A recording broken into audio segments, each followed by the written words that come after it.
Bismillahirrahmanirrahim. Assalamualaikum warahmatullahi wabarakatuh.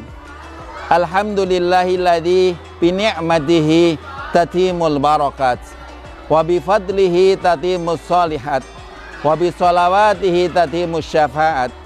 Asyhadu an la ilaha illallah wa asyhadu anna Muhammadan abduhu wa rasuluh la nabiyya ba'dah. Allahumma fasholli wa sallim ala sayyidina Muhammadin wa ala alihi wa ashabihi wa man tabi'ahum bi ihsanin ila yaumiddin, amma ba'du. Jamaah yang dirahmati Allah Subhanahu wa taala, pemirsa TV Pramuka dimanapun Anda berada. Syahrul Ramadan, bulan Ramadan disebut juga dengan Syahrul Quran atau bulan Al-Quran, di mana Allah Subhanahu wa taala menurunkan Al-Quran di bulan yang sangat mulia ini. Oleh karena itu, kita sebagai seorang umat muslim hendaknya mampu memanfaatkan Ramadan ini dengan banyak berinteraksi dengan Al-Quran. Sudah kita pahami, kita ketahui bahwa Al-Quran adalah kalamullah, firman Allah Subhanahu wa taala. Dan luar biasa keutamaan Al-Quran. Apabila kita baca satu huruf 10 kebaikan. Bayangkan kita membaca Al-Fatihah saja, itu sudah luar biasa berapa ratus huruf yang kita baca. Dan dilipat gandakan pahalanya oleh Allah Subhanahu wa taala di bulan Ramadan dengan berlipat-lipat.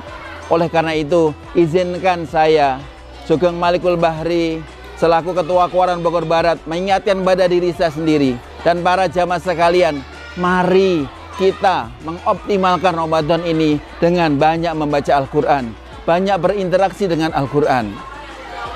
Yang pertama adalah bagaimana kita mempunyai target hafalan Al-Quran dan bacaan Al-Quran yang benar di Ramadan ini. Bagi jamaah yang mungkin bacaannya Al-Qurannya belum baik, kesempatan di Ramadan ini untuk mulai belajar membaca Al-Quran. Karena kita lihat di masjid, di musola, ketika setelah sholat tarawih diadakan tadarus Al-Quran, kesempatan kita untuk menyimak, untuk memberbagi Al-Quran kita, agar setelah Ramadan diharapkan kita bisa mampu membaca Al-Quran dengan baik. Dan di Ramadan ini, bagi jamaah yang hafalan Al-Qurannya masih sedikit, kesempatan kita untuk menghafal Al-Quran semakin banyak hafalan kita di Ramadan, sehingga setelah Ramadan kita memiliki tambahan hafalan Al-Quran. Yang ketiga adalah bagaimana di Ramadan ini kita mulai perlahan-lahan memahami makna Al-Quran. Bisa kita lihat artinya, maknanya, atau tafsirnya. Ya, sekarang zaman canggih, bisa kita lihat di Google apa maknanya. Bisa kita lihat di referensi beberapa buku apa kandungannya, sehingga kita bisa meresapi makna Al-Quran dengan baik. Yang keempat adalah bagaimana kita bisa mengamal Al-Quran. Ketika Allah Subhanahu wa taala memerintahkan kita untuk melaksanakan sholat dalam Al-Quran, melaksanakan zakat, puasa, hendaknya kita amalkan dalam kehidupan sehari-hari. Dalam Al-Quran misalkan kita tidak boleh berkata bohong. Kita hendaknya mulai Ramadan ini kita menjauhi sifat bohong dan menjadi pribadi yang jujur. Di dalam Al-Quran hendaknya kita makan makanan yang halal, yang thayyib. Mulai Ramadan ini dilatih dengan puasa, dengan tarbiyah Ramadan yang luar biasa ini, kita menghindari barang-barang yang diharamkan oleh Allah Subhanahu wa taala. Jamaah yang dirahmati Allah Subhanahu wa taala, sungguh indah Al-Quran diturunkan di Ramadan yang mulia ini. Yang perlu kita perhatikan, siapapun apapun yang bersama Al-Quran dia akan mulia. Sebagaimana Ramadan, ketika Allah turunkan Al-Quran, Ramadan menjadi bulannya sangat mulia di hadapan Allah. Malaikat Jibril yang menurunkan Al-Quran kepada Nabi Muhammad SAW, yang membawa wahyu Al-Quran, dia menjadi malaikat paling mulia. Dan ketika kita ingin menjadi orang yang mulia di hadapan Allah Subhanahu wa taala, hati kita, lisan kita harus dipenuhi dengan Al-Quran, agar Allah memuliakan kita dunia akhirat. Rasulullah mengingatkan, Iqra'ul Quran fa innahu syafi'un li ashabihi. Ya, Iqra'ul Quran, baca Al-Quran.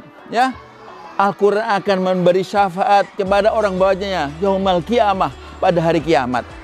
Oleh karena itu, jamaah yang dirahmati Allah Subhanahu wa taala, mari kita banyak berinteraksi di Ramadan ini dengan membaca Al-Quran, menghafal Al-Quran, mentadaburi Al-Quran, dan mulai menjalankan amaliyah-amaliyah yang insya Allah merupakan amal kita untuk melaksanakan Al-Quran.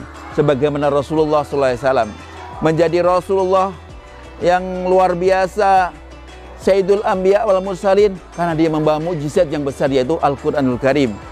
Ada sebuah buku yang luar biasa, 100 orang berpengaruh di dunia menempatkan seorang orientalis penulis itu ada Rasulullah nomor pertama. Kenapa? Di situ disebutkan karena Rasulullah membawa sebuah bacaan, yaitu Al-Quran, yang menggetarkan setiap orang yang membaca. Yang ini luar biasa, yang mampu memberikan getaran-getaran jiwa bagi orang yang membaca dan mempengaruhinya untuk lebih dekat kepada Tuhannya, yaitu Allah Subhanahu wa Ta'ala. Oleh karena itu, harapan saya dan jamaah sekalian, semoga Allah Subhanahu wa Ta'ala memberi anugerah kita untuk bisa dekat dengan Al-Quran, menjadi ahlul Quran, menjadi orang yang keluarganya Allah, karena ahlullah wa khosatuka, orang yang ahlul Quran, memiliki hafalan Al-Quran, akan menjadi keluarga Allah yang insya Allah akan berada di surganya Allah Subhanahu wa Ta'ala. Jamaah yang dirahmati Allah Subhanahu wa Ta'ala, di akhir tausiah yang singkat ini, izinkan kita harus punya azam, tiada hari, tiada waktu kecuali lisan kita selalu membaca Al-Quran, agar Allah memberkahi kita dalam kehidupan kita. Wahibukum fillah, saya mencintai karena Allah Subhanahu wa Ta'ala. Semoga jamaah dan pemirsa TV Pramuka selalu dalam rahmat dan keberkahan Allah Subhanahu wa Ta'ala, dan kelak insya Allah mendapatkan syafaat Al-Quran ketika kita selalu lisan kita membaca Al-Quran, menghafal Al-Quran, mentadabbur Al-Quran, dan tentunya kita mengamal Al-Quran. Billahi taufiq wal hidayah, waridha wal inayah. Assalamualaikum warahmatullahi wabarakatuh. Salam Pramuka.